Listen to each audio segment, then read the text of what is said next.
Ben, je suis content de vous voir, Bishut Morav et Rabotai. Je suis très content de voir un bon Tzibour, une belle jeunesse de Bnei Torah à la rue du Plateau,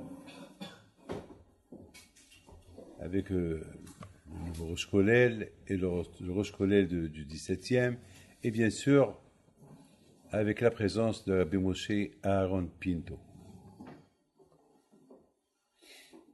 Il fait du beau travail, il s'occupe, il est très soucieux d'avoir deux institutions sur son dos, mais c'est rien. Nous aussi, lorsqu'on était jeunes, on était comme ça, et Baruch Hashem, tout va bien.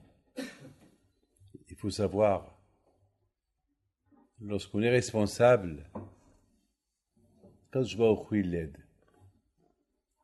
Et de toute façon, on ne fait rien du tout sans les deux à Kadosh Baruch Hu. Alors, je ne sais pas de quoi parler. Ces parachutes que nous avons lus ces derniers temps, c'est des parachutes extraordinaires. C'est des parachutes bémet que on les appelle on appelle Abraham, Yitzhak, Yaakov, Yisharim, des gens droits. On ne les appelle pas des tzadikim, on ne les appelle pas des hasidim, on ne les appelle pas des nevunim, on les appelle des Yisharim. D'ailleurs, on dit que toute cette sidra de Bereshit et de Noach, de Lech Lecha, tous les parachutes jusqu'à Shemot, on appelle ces livres-là Sefer HaYashar, le livre des droits. Alors, bien sûr, la question, elle est pourquoi Abraham, Yitzhak et Yaakov, on les appelle Yisharim. Alors, j'ai réfléchi, j'ai dit, on peut être tzaddik, mais on peut être tzaddik uniquement pour soi-même. Je suis tzaddik, pour moi, pas pour les autres. Je peux être hassid, pour moi, mais pas pour les autres. Je suis hassid. Mais pour être un droit, je ne peux pas être un droit que pour moi seul. Si je suis droit pour les autres aussi. Je dois être droit même avec les autres. Et c'est la raison, Rabotai, que j'ai remarqué que être droit, c'est mieux qu'être tzaddik, que d'être hassid, que d'être... Toutes les qualités, ils sont dans le mot yachar, droit. Être droit. Vous savez très bien, il y a des virages, il y a des zigzags, il y a même être droit et Hachem Ishmor, tu risques de tomber, tu peux prendre l'autoroute droit, et à la fin, elle se termine quelque part de dangereux. La droiture, ça demande beaucoup. Être droit, ça veut dire il faut le sechel, il faut l'intelligence, il faut savoir jusqu'à où tu dois être droit, où ne pas être droit. Et c'est ça, il faut savoir. Il y a des limites, il n'y a pas de limites. À toi d'utiliser à toi d'être droit pour savoir c'est quoi la droiture. À Botaï, je donnais des exemples dans ce shiur-là. C'est quoi être droit? Par exemple, lorsqu'on commence à parler d'Abraham Avinu, Akadosh Baruch Hu dit à Abraham Avinu, Lech Lecha. La première chose qu'il lui dit, vas-y pour ton bien. Lech Lecha, deux fois. Lech, va, deux fois, va. Alors j'étais à l'écoute, il y a 2 semaines, un des Dayanim de la ville, il m'a dit une belle phrase.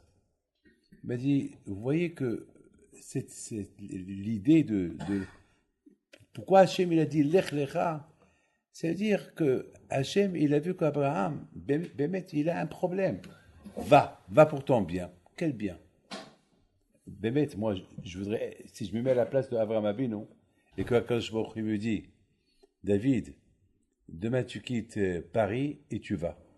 Va pour ton bien. Première question que je vais lui poser, allez où? C'est la première question que je vais poser. Allez où?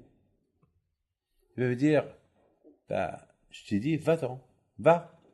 D'accord, mais va où? Il faut savoir où. Imaginez-vous, je quitte Haran, et après j'arrive à la sortie de la ville de Haran, il y a des flèches. Il y a une flèche qui te mène à Riyad, une flèche qui te mène à Bagdad, il y a une flèche qui t'amène à je sais pas, à Babel, il y a une flèche qui t'amène à la terre de Canaan. une flèche qui t'amène en Égypte, et je suis là-bas debout, en train de voir tous ces flèches-là et où je vais aller. Et surtout, Abraham Avinu, il avait un problème. Le grand problème qu'il avait, aller dans le désert. Aujourd'hui, plus ou moins, il y a beaucoup des endroits qui sont habités. Mais à l'époque, c'était du désert, Midbar. Allez où? Allez où? Où? Et qu'est-ce qu'ils vont faire tous ces gens qui ont fait échouer avec lui? Et sa famille? Et tous ces gens qui vont partir avec lui? Première question qu'ils vont lui poser, Abraham, notre maître, Abraham, Abinu, on va aller où? Qu'est-ce qu'il va leur dire? Il va leur dire, ben, je sais pas, je sais pas. Et ils vont dire, alors on va pas avec toi. Attends, c'est pas logique. C'est une épreuve énorme. Bien sûr, j'essaie un peu de voir l'épreuve. Je vais expliquer que l'épreuve, même avec toutes les promesses, quand je ferai la première Abraham, d'accord, mais il y a ce qu'on appelle la psychologie. Je vais aller où? Je vais aller où? Mais ça va travailler la tête.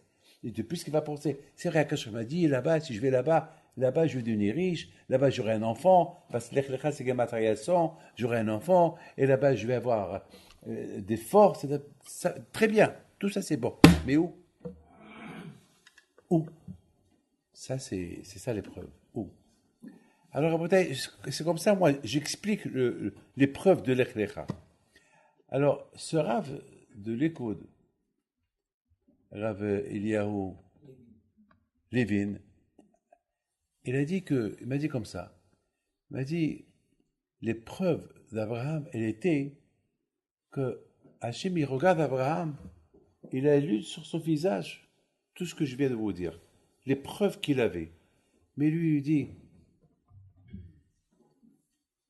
va. Mais allez où? Et Hachem lui dit, tu vas. Ça, c'est encore plus. Avec un sourire peut-être. Avec va. Mais allez où? Va. Va dans le désert. Ça veut dire que l'épreuve est énorme. Il voit Akash Baruch qui lui dit, tu veux savoir où tu vas aller? Va. Vous savez, moi, si quelqu'un me dit comme ça, je vais m'énerver. Ça énerve. Va. Et Abraham Abeno, il va. C'est tout. En bouteille, de là où vous apprenez que lorsqu'il y a une épreuve et que vous surmontez l'épreuve, il faut savoir une chose. Que Akadosh Baruch Hu, il vous donne des kohot pour la surmonter. Mais il faut que vous, au départ, vous la surmontez. Il faut que l'épreuve, elle va au départ. Pas après. Après, c'est fini. Après, tu vas, ça, une fois que tu as convaincu, tu as réussi le départ de l'épreuve, c'est fini. C'est fini. Je peux vous dire, moi, je suis l'expérience. Beaucoup de fois, j'ai des épreuves, des graves épreuves de ma vie. Dès que je les surmonte au départ, après, ça devient facile à les gérer. C'est tout. Après, ça devient facile. Mais le départ, c'est le plus ça, à savoir comment je prends. Écoutez bien, je vous en prie, hein, parce que je ne sais pas si vous avez compris la différence entre comment moi je l'explique et comment ce Rav-là il explique. Il y a une nafkamina, il y a une différence. Ça veut dire qu'il y a ce qu'on appelle l'épreuve, elle est en deux dargotes, en deux épreuves, en deux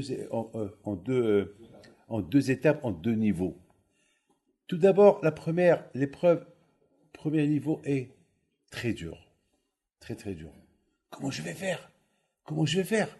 Je suis un peu affolé. La deuxième épreuve, elle va devenir encore plus grave. Bah, tu fais. Tu ne te poses pas de questions. Va. Va. C'est tout. Quelque part, l'épreuve, elle devient encore plus dure.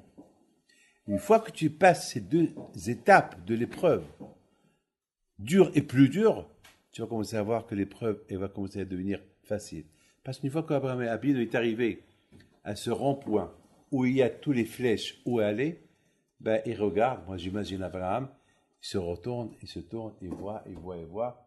Après il dit, non, je prends ce chemin-là. Et quel chemin il a pris? Le chemin de Eretz Kenaan. C'est là où Hachem veut qu'il va. Parce qu'au fait, Akash Baruch lui a dit, tu iras là où je vais te dire là où je vais t'indiquer. Donc, quelque part, Abraham Avinu, au départ, c'était l'épreuve dure pour lui, mais Hachem, après, il s'est dit, et Hachem m'a dit d'aller là où il va m'indiquer. Alors, je prends celle-là. Eh ben, c'était la route, c'était la bonne route. Il est arrivé à Eretz Canaan. Et là encore, l'épreuve, elle devient plus grande. Parce qu'une fois qu'il arrive à Eretz Canaan, encore c'est la famine. Et Hachem lui dit, tu sais Abraham, tu vas en Égypte. L'Égypte. Ah, pourquoi depuis le départ tu ne m'as pas donné l'Égypte? Pourquoi tu me donnes Eretz Canaan? Alors c'est l'Égypte. C'est une bonne terre où il y a l'abondance, où il y a l'argent, où il y a tout. Alors je vais là-bas. Pourquoi tu me donnes Eretz Canaan? Alors là aussi, vous voyez la bouteille. L'épreuve là, elle devient encore plus grande parce que, sachant que là-bas, les Égyptiens, ils vont prendre sa femme. Donc là, l'épreuve, elle est encore plus grande. Déjà, j'ai passé la première. Dans Besséder, je l'ai surmontée. Mais celle-là, elle est encore plus grande. Là, c'est ma femme, la pauvre. C'est ma femme elle est belle, elle va être prise. Comment? Alors, est-ce que je peux dire à Kadosh Baruch Hu, envoie-moi ailleurs? Pourquoi tout ça? Il n'y a rien du tout.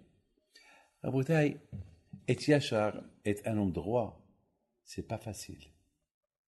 Être droit dans la parole, être droit dans la pensée, être droit même dans les midot, c'est pas facile, je vous le dis. Hein. Très dur, très très dur. Mais on apprend d'Abraham Avinu al Shalom, ce igna là, il fait très chaud ici. Hein. Très très chaud.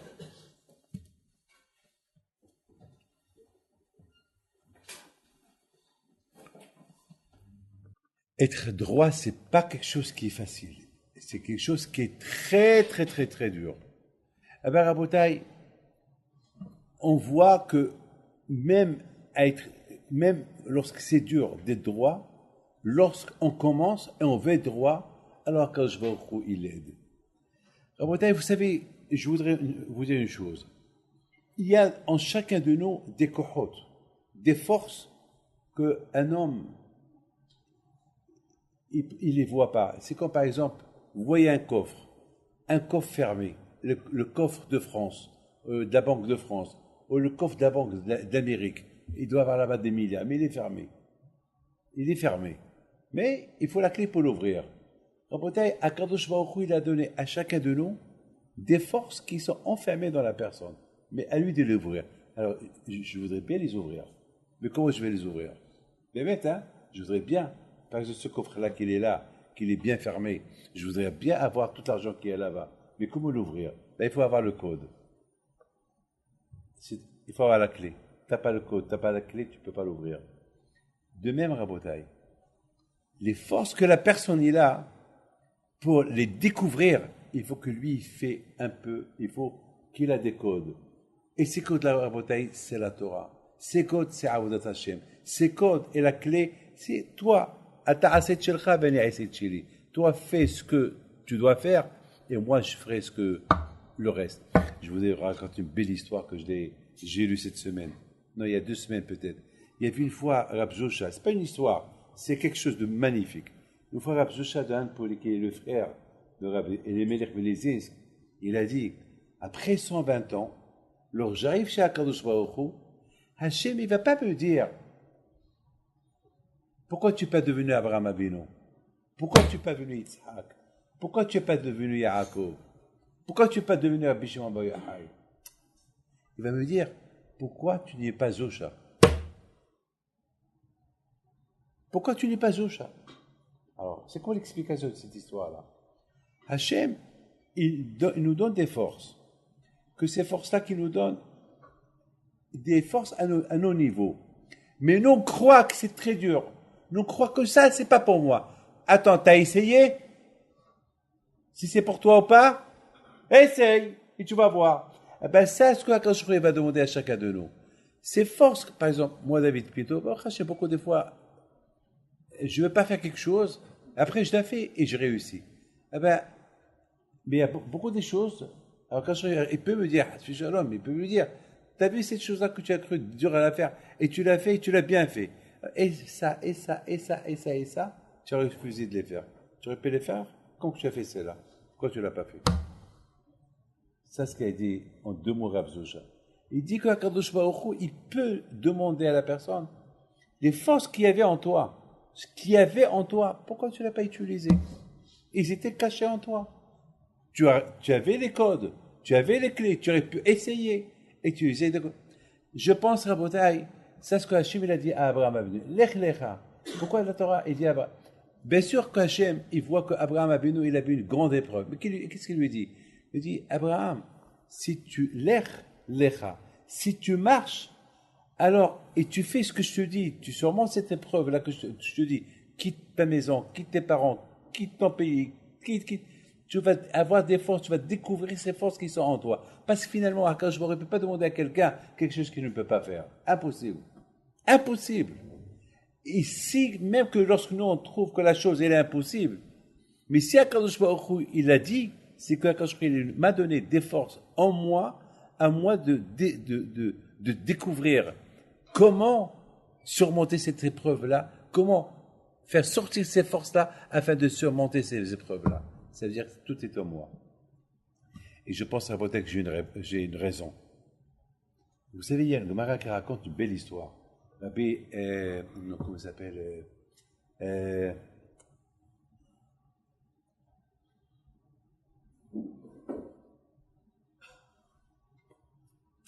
et qui s'appelle Ben Dodaria. Ben Azza, voilà. La Gemara dit que Ben Azza Ben Dodaria, il s'appelle Rabbi Azza. Avant, il était Racha. Il faisait toutes les avérotes du monde. Toutes les avérotes du monde. Et une fois, à un moment donné, bon, il est arrivé qu'il a voulu, il a vu que tout ce qu'il avait, c'était du bidon et qu'il a fait beaucoup des saletés dans sa vie, avec des femmes, avec des zonotes, avec des prostituées. Après, il a voulu faire teshuva. Mais cette teshuva-là était tellement... Il a cru... Cette teshuva, il a demandé à tout le monde de prier pour lui. Et il a senti que... Avec toutes les aberrantes qu'il a fait, je vous donne pardon. Il y a quelqu'un qui vient chez moi la veille de Kippour. Il dit, Rabbi David, comment je vais faire teshuva? Je sais ce que j'ai fait. Comme ça, il m'a dit. 2 ou 3 personnes. Et j'étais choqué de voir celui qui est venu me voir. Je dis, toi, tu as fait tout ça? Il m'a dit, oui, j'ai fait tout ça. Je lui dis, toi, je ne te crois pas. Il m'a dit, oui, Rabbi David, j'ai fait ça. Et j'ai fait ça. Toi, tu as fait ça? Oui, j'ai fait ça. Il m'a dit, c'est ce que je te dis. Je ne vois pas comment Hachem va m'aider. Je ne vois pas ce qui est pour là. Et je l'ai vu qu'il était à la banime. Il était down. Il avait le visage. Je dis, bon, tu sais quoi? Tu n'es pas pire que Ben Dodaria. Lui aussi, il a fait ça. Et à la fin, qu'est-ce qu'il a dit? El Hadaba Talo El Abi. Lui aussi, il a dit, c'est pas possible. Il n'y a aucune teshuva qui peut m'aider. Il faut que je demande au ciel, il faut que je demande à la terre, il faut que je demande à la mer, il faut que je demande à tout le monde, aux rabbanim, qui m'aident à ce que ma teshuva, à la fin, il s'est dit, mais eux, ils n'ont rien fait. C'est moi qui ai fait. Donc, El Hadaba Talo El Abi. Alors, il a dit, il s'est dit, Ben Azza Ben Dodaria, c'est moi qui ai fauté. Alors c'est moi qui dois faire la teshuva. Et il a commencé à pleurer jusqu'à qu'il est mort. Et là, une voix du ciel est sortie qui lui a dit, Abel Hazar, tu as hilek al-ramaba. Ça veut dire, Abodaï, même les plus graves choses qu'on a fait dans la vie, on peut les réparer. Comment je peux les réparer? Mais maintenant, il y a, avant que je vous dise quelque chose, il y a le Baal Shem Tov, il y a une phrase extraordinaire. Le Baal Shem Tov, il dit quelque chose de magnifique. Il dit, c'est quoi vers Elohim Nissa et Abraham? C'est quoi Hachem? Il a mis Abraham dans l'épreuve. Il dit comme ça. Il dit que parfois, à Kadosh Baruch Hu, il apporte une épreuve, parce que le mot Nissa, épreuve, c'est aussi du mot Manus. Manus, ça veut dire se sauver. Quand on dit Vayar Hayam Vayanus, se sauver. Se sauver. Ça veut dire quoi? Quand parfois il apporte des épreuves sur la personne pour que Hachem y voit, et cette personne-là, il va se sauver de l'épreuve. C'est quoi il va se sauver de l'épreuve? Il va dire, pourquoi Hachem m'apporte ça? C'est qu'il m'aime pas. Ça veut dire le désespoir. Parfois, Akash il veut mettre l'homme KO. Il veut le mettre dans un désespoir pour voir est-ce que l'homme, il va surmonter ce désespoir-là ou pas. C'est ce qu'il dit Baal Shem Tov. Mais moi, Rabotai, je vous ai expliqué à ma manière. Quand il apporte des épreuves à la personne pour qu'il découvre les forces qu'il a. C'est tout. Pour qu'il découvre les forces qu'il a. Parce que moi, David Pito, je ne sais pas c'est quoi les forces que j'ai. Ah ben, Rabotai, les forces que j'ai sont d'une manière que si je surmonte mon épreuve, alors je vais utiliser ces forces-là, j'ai les clés. Et d'où je vais avoir ces clés? Ah ben, un mois David, un mois de travailler sur ça. Et je vais découvrir le code, les clés, comment réagir, comment. Et la Torah aussi, elle aide. Rabotai,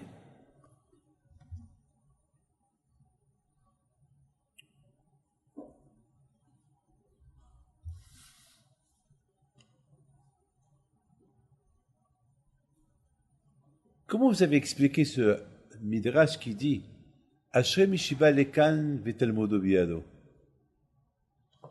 Alors, je peux avoir ce livre. Quoi Zama, vous venir comme ça, avec un shulchan arour, Ashrei mishiba lekan v'telmodo biyado? C'est ça l'explication.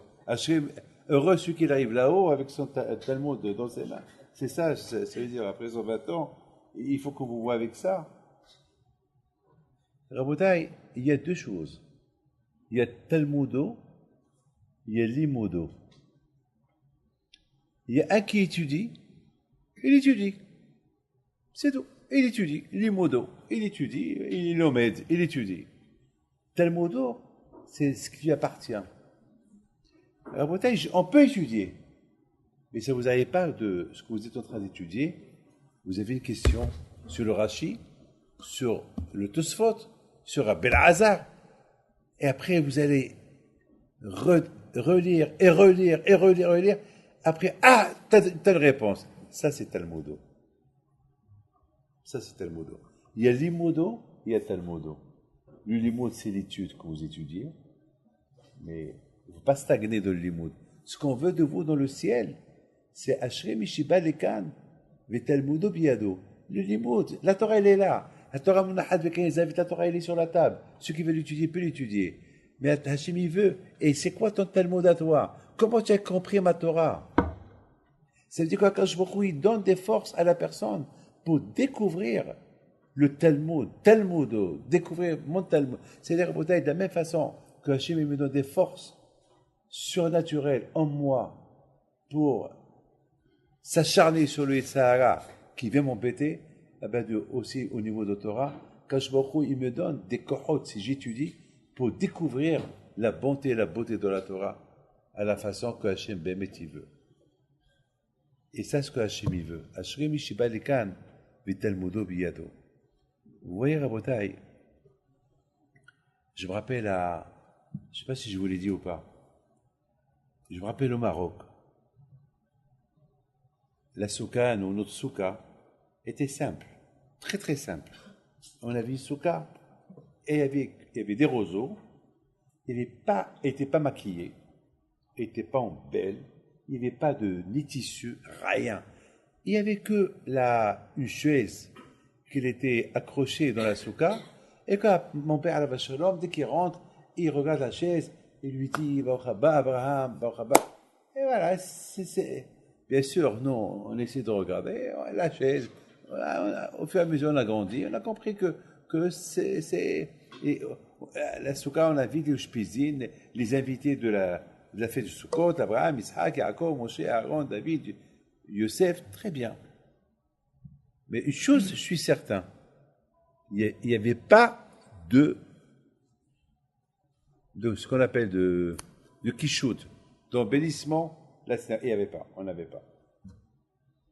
Aujourd'hui en Israël, si vous voyez les journaux religieux, chacun il veut faire une belle soukha.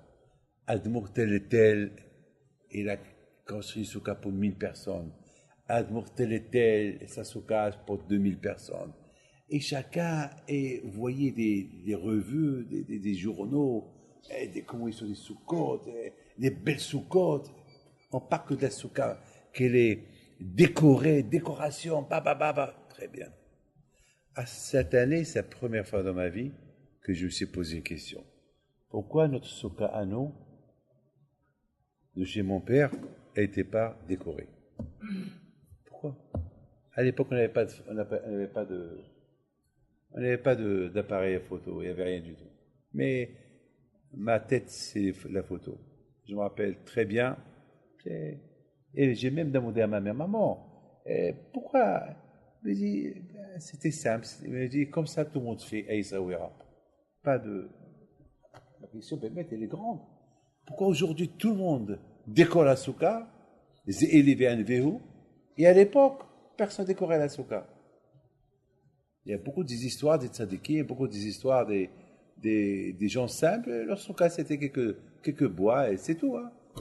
Le cas, c'est se rappeler qu'à Israël, ils étaient dans la souka, dans le désert pendant 40 ans. C'est tout. Ben voilà, c'est tout. Mais pourquoi aujourd'hui cette décoration? Moi-même, j'ai embelli ma souka, j'ai décoré, elle était belle. Et pourquoi? Vous savez c'est quoi la réponse?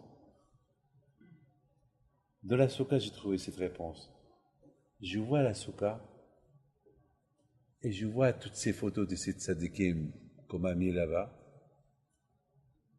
Et je regarde. Je me suis dit, ça veut dire David, ta souka, elle est belle, mais ta tête, elle n'est pas belle. Tu as besoin de voir une belle souka pour que tu te souviens d'Am Israël qu'ils étaient en Égypte et qu'ils étaient dans le désert pendant 40 ans. Est-ce que la souka a été maquillée, était décorée? Non. Et pourquoi l'a-t-elle décorée? Parce qu'avant,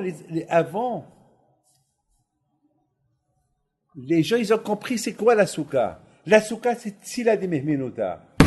Dans la souka, ils ne buvaient pas de l'alcool, se saoulaient, ils ne fumaient pas, ils ne crachaient pas, ils ne parlaient pas, ils disaient que des choses cadres. Regardez les soukotes aujourd'hui, tout le monde rigole, tout le monde.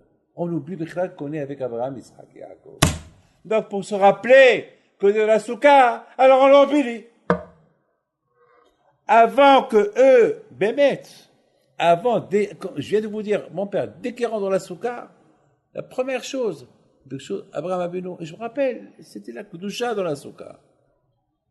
La Kedusha elle-même, c'était la Kedusha elle-même, la souka elle-même, la Emouna, que c'est tzadikim, que c'est les gens d'avant, ils avaient dans la souka, c'est ça la décoration. La décoration à la bouteille. Ah oui. Il y a quelqu'un qui est en bagarre avec sa femme. Alors, Zamak, pour faire la paix avec elle, pour la charrier, et Zamak, il a acheté un très beau diamant. Mais il a voulu lui donner devant moi. Donc, ils ont pris un rendez-vous. Et je sais qu'ils étaient pas bien les deux. Et ils ont divorcé maintenant. Mais pour vous dire, il s'est très très mal comporté avec elle. Donc, pour l'acheter, aux Zamak, il a acheté un beau diamant. Et devant moi, il lui dit, voilà, pour me rattraper, je t'achète un beau diamant, je te donne une belle bague devant Rabbi David. Bechla, il n'a fait aucun geste. Je dis, c'est moi qui étais curieux pour voir comment il est le diamant. Ok, c'est moi qui étais curieux. Et Bechla, il ne voulait pas le voir. Il pose le diamant, un beau diamant, quelques carats. Je regarde, c'est super, il est bien, je le touche. Alors, madame? Non. Il peut pas, ce diamant ne peut pas pardonner ce qu'il m'a fait. Je ne peux pas. C'est pas ça qui va. Alors, à Boutaï, j'ai compris, j'ai dit que nous aussi, si on n'a pas compris que la souka, c'est Tzila de Mehmenota, souka, c'est la Emouna, comme nos parents, ils étaient dans le désert 40 ans et Hachem nous a protégés du soleil. Qu'Abraham il est là, qu'Yitzhak il est là. À quoi ça, cette décoration? Et c'est cette décoration-là qui va me rappeler que c'est quoi la souka? À l'époque, nos tzadikim de l'époque, malheureusement, pour nous, eux, ils n'avaient pas besoin de décorer. Ils utilisaient le pasouk, qui pasouk otoshafti. Ils comprenaient le pasouk de la Torah. Les mouna du pasouk, ça suffit, ça leur suffit. Il y a un tzivouï. Hachem nous a dit de construire une souka, et ça s'appelle c'est la joie, et quand Hachem il est là-bas, il faut se réjouir. Ça y est, ils n'avaient pas besoin d'autre chose. Et aujourd'hui, tellement que les temps, et d'Ardéo, les temps ils sont tombés, qu'il faut qu'on fasse un siman, il faut qu'on fasse un signe de la souka, que cette souka-là, c'est une souka. Comment on a fait un signe, on la décore. Alors que le plus important de la souka, c'est pas le quichoute, c'est pas l'embellissement que tu décores la souka, ce que la souka elle-même elle représente. La souka, elle représente Hachem, la maison d'Hachem. Souka, c'est les matériels, les deux noms d'Hachem. C'est ce que la souka, elle représente. Même ça, tu le sens pas. Après, voilà, tu rigoles, tu parles à Shonara, tu craches, tu fumes, tu fais n'importe quoi dans la souka. T'as pas compris c'est quoi la souka. Mais heureusement qu'il y a le décor qui te rappelle, hé, tu es dans la souka. Alors, s'il n'y avait même pas ça, tu vas même pas te rappeler. Tu vas même pas te rappeler où tu te trouves. Rabotaï, mais pour tout cela, Rabotaï, de plus que les époques, ils avancent, la technologie, elle avance, et le tsara, il devient plus fort, et le cerveau, il s'affaiblit de sa émouna. Donc, combien on doit se renforcer. J'ai expliqué, j'ai dit, cette semaine, et je voudrais simplement vous dire quelque chose. On m'a posé une belle question. On m'a dit, comment ça se fait que Yona, lorsqu'on lui a dit, que Hachem lui a dit, va à Ninive, écrit que Hachem va détruire Ninive, tout le monde a fait Teshuvah. Et comment ça se fait que Noah, il a crié pendant 120 ans, 120 ans, il construit la Teva, et 120 ans, il dit, Hachem va détruire le monde. Pas que Ninive, le monde entier, personne n'a fait Teshuvah. Tout le monde se moque de lui. Comment est-ce possible? Belle question. Mais Rabotaï, à force de réfléchir, je me suis dit,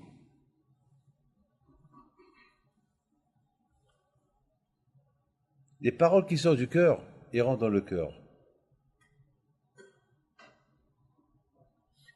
Vous avez bien remarqué que Yona, lorsque Hachem lui a dit, va à Ninive, il s'est sauvé. Parce qu'il savait que s'il va à Ninive, il leur dit ce qui va se passer, ça va se passer. Il était convaincu de ce qui va se passer. Mais d'autre côté aussi, il était convaincu que celui qui fait Teshuvah, Kashura il annule la Xera. Donc, c'est la raison pourquoi les paroles de Yona ont été vite acceptées. Ils ont été vite acceptés, ces paroles. La conviction. Lorsqu'on a la Emouna, lorsqu'on a une conviction de quelque chose, même cette conviction, elle n'est pas facile de l'avoir. Pour avoir une conviction, par exemple, il y a deux sortes de convictions. Par exemple, ce livre-là, ça s'appelle Tour. Voilà, Tour Shulchan Aruch. C'est pas peine de vous dire que vous êtes convaincu, c'est écrit. C'est écrit. Alors, c'est quand la conviction, si par exemple, c'est pas écrit, et c'est moi qui vous dis. Vous savez que ça, c'est Tour Shulchan Aruch, ça, c'est toi. Alors, vous allez me croire. Parce que vous savez que vous allez me croire. Mais attends, mais c'est pas écrit. Vous allez me croire. Mais c'est pas aussi, vous n'allez pas me croire. Donc, il y a une différence entre Yona, qu'il a vu une conviction de la parole d'Hachem, qu'elle va arriver. Mais Noah, il avait un problème. Il lui manquait la conviction. Même lorsqu'il criait pendant ses 20 ans, il n'a pas réussi à convaincre personne. Quelle est la preuve que j'ai? Personne n'est rentré avec lui à la Teva. Quoi? T'as pas réussi à rendre un Pitchouva? Même pas un? Des millions de personnes, même pas un? Abraham Abinu était à Haran. Et il a réussi à faire là-bas beaucoup de gens. Et qu'est-ce qu'il dit le Targum? She'eved otam leoraita. C'est de la folie. La Torah n'a pas été encore donnée. Et Abraham Abinu, il a réussi à rendre des gens esclaves à la Torah. Et si vous avez le temps, regardez le Ankelos. C'est de la folie ce qu'il dit. She'evedam leoraita. Veta nefesh. Les nefesh qu'il a, les gens qu'il a, c'est quoi parce qu'on ne peut pas faire des gens, on ne peut pas fabriquer des gens, mais on peut les fabriquer, assure la Torah. Abraham était convaincu. Ma'amin.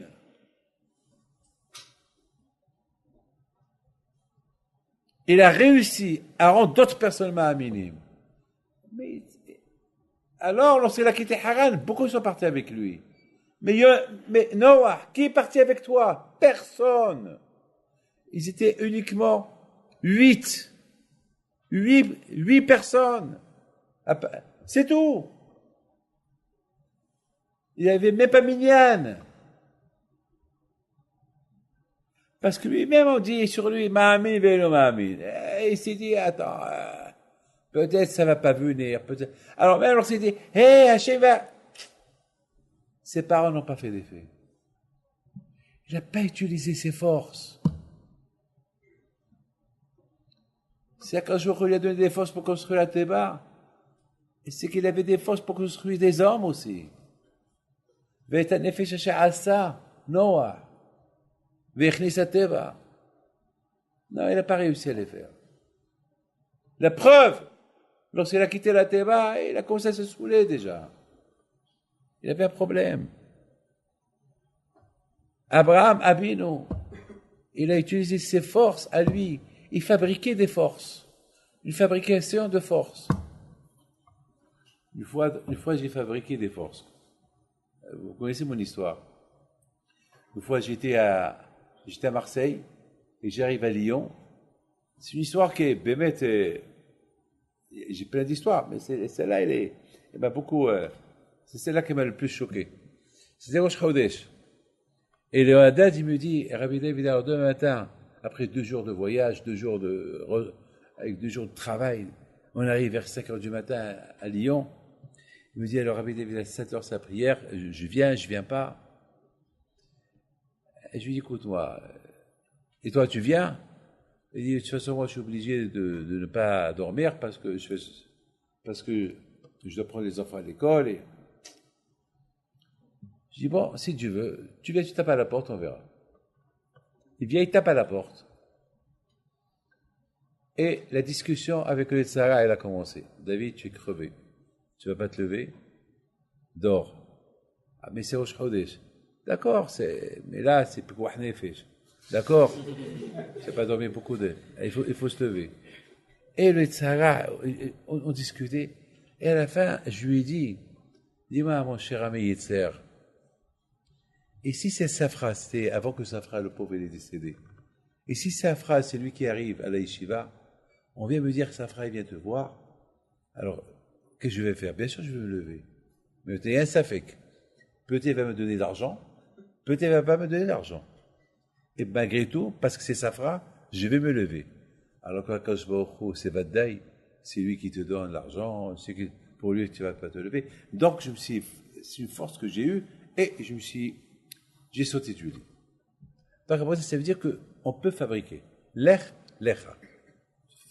Hachem dit à Abraham, l'ech va, c'est dur l'épreuve que je te donne, mais il y a des forces en toi qui vont t'aider à surmonter l'épreuve.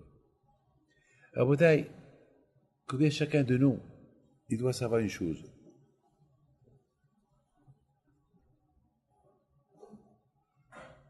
C'est quoi le chemin d'avancer vers Hachem? Le meilleur chemin pour avancer vers Hachem, c'est lorsqu'on utilise les forces que Hachem il a mis en nous. Mais c'est nous qu'on ne les découvre pas. Il y a Alav Shalom, Rabbi Nissim Yagen, qui rapporte il rapporte, je l'ai lu dans son livre, mais lui, il apporte ça de Rav Chaim Shlomevitz, qui était le Mashgiach du Shivat Mir. Il rapporte ça de lui. Il dit comme ça, il dit, c'est écrit chez Ishmaël, Vahi Hashem et Ishmaël, Vaigdal, Vahi Rove Kashet. Il dit, Hachem, il a promis à Hagar et à Abraham que Ishmaël va réussir et il va être avec lui, il va lui donner des nations et la Torah elle confirme, va y Hachem et Ishmaël. Et Hachem, il était avec lui jusqu'à qu'il a grandi, mais il était quoi? Il tire à l'arc. Vous imaginez être avec Hachem qu'il est avec moi et qui me guide et qui m'aide à grandir. Je ne peux être qu'un gadolador. Pas autre chose, pas autrement que être un gadolador. Ça veut dire à Botaï que Vahi Hachem, avec chacun de nous, il y a Vahi Hachem. Mettez ça dans la tête. Avec chacun de nous ici, il y a Vahi Hachem. Et David, et Moshe, et Yaakov, et Mordechai. Hachem, il est avec. Surtout lorsqu'on étudie la Torah. Et à nous d'utiliser ce Vahi Hachem, et Ploni. Hachem, il est avec Ploni. À nous d'utiliser pour le service d'Hachem. Et on peut grandir dans cette manière-là. C'est la raison à voter pourquoi les Avot, ils étaient Isharim. Les Avot, nos patriarches, ils étaient droits. Pourquoi ils étaient droits? Parce que lorsqu'on est droit, on fait attention à ne pas mentir, on fait attention à ne pas parler de la shonara, on fait attention avec nos midot. Alors, ça, Rabota, écoutez très bien, c'est là où je voulais arriver. C'est ça, Rabotai, qui l'aide la personne à découvrir les forces que Hachem, c'est ça la clé. La clé, c'est la droiture. Parce que déjà, être droit, c'est pas facile. Mais c'est la logique. Il faut être droit.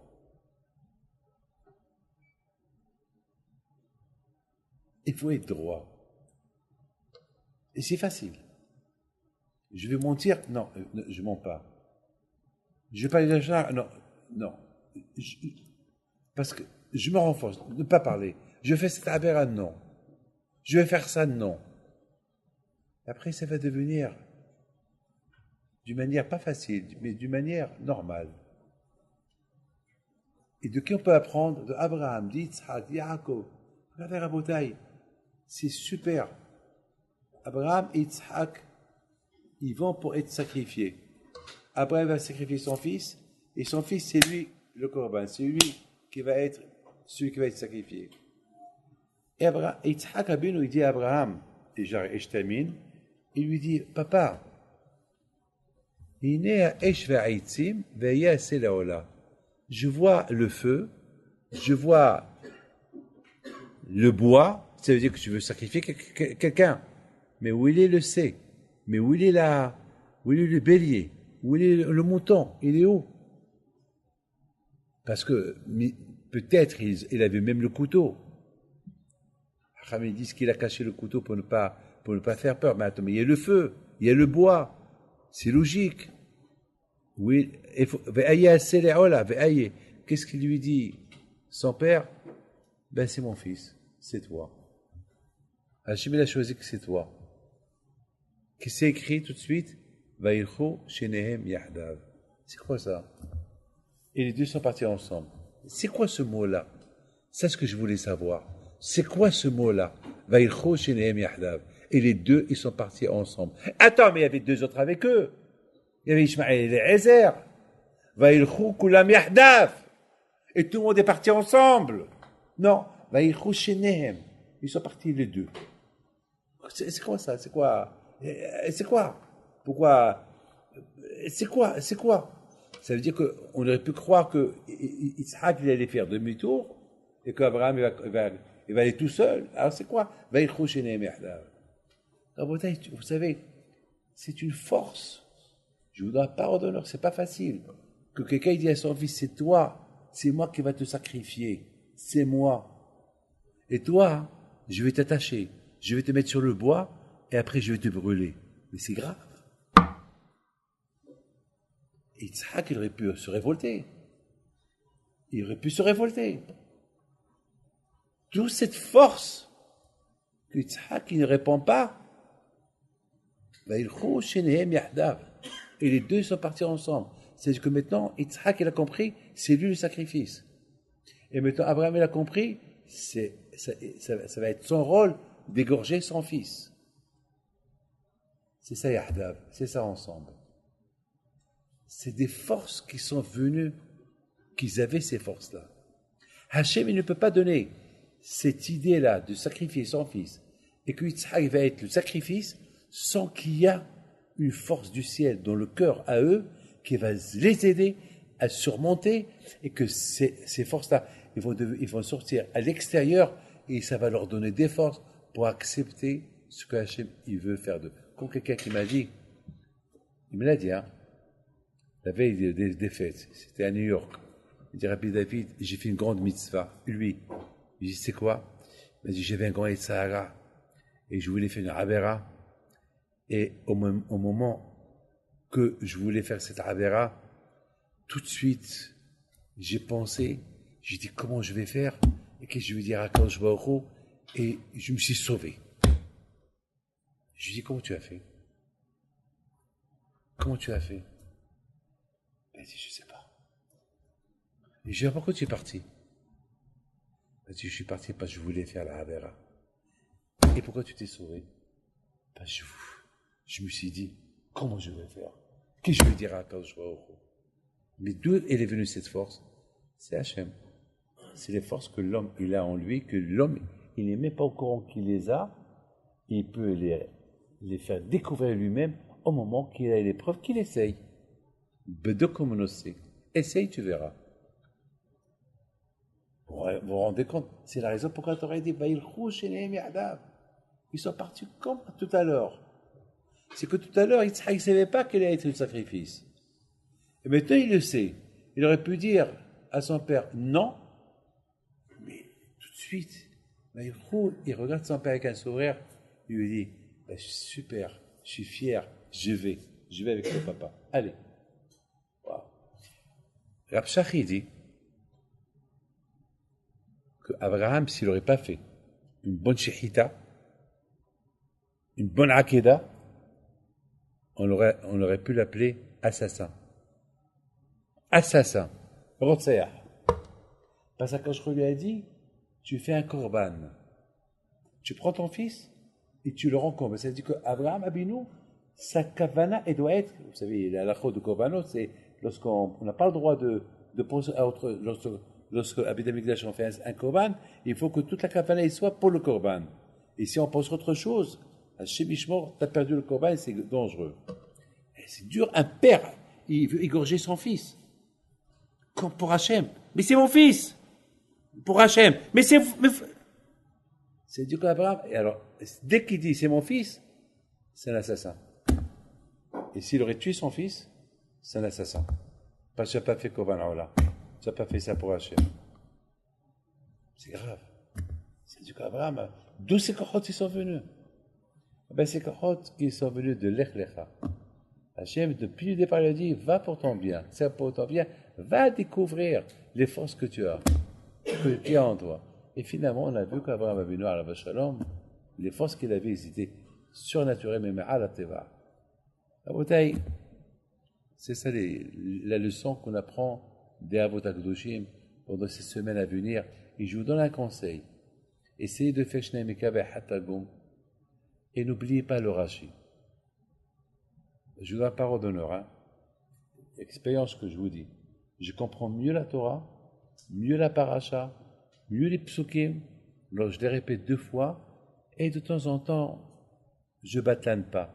Pendant que le Cheikh Tzibour, il bénit le monsieur là qui vient de monter, je vois un peu Rashi, qu'est-ce qu'il dit sur un passo qu'est-ce qu'il dit Rashi? Non, ouais, je comprends mieux. Et c'est ça la bataille. On découvre, et on découvre. De la même façon qu'on découvre la Torah, on découvre des forces aussi. Que Hachem vous donne à vous tous la santé, bracha v'atzlaha, Géout al-Gouf, Keneratson, et Rabbi Moshe, je souhaite beaucoup de bonheur, qui réussit, Keneratson, et Bisrot Rabbi Him, puis de soit avec lui, avec vous tous, Amen.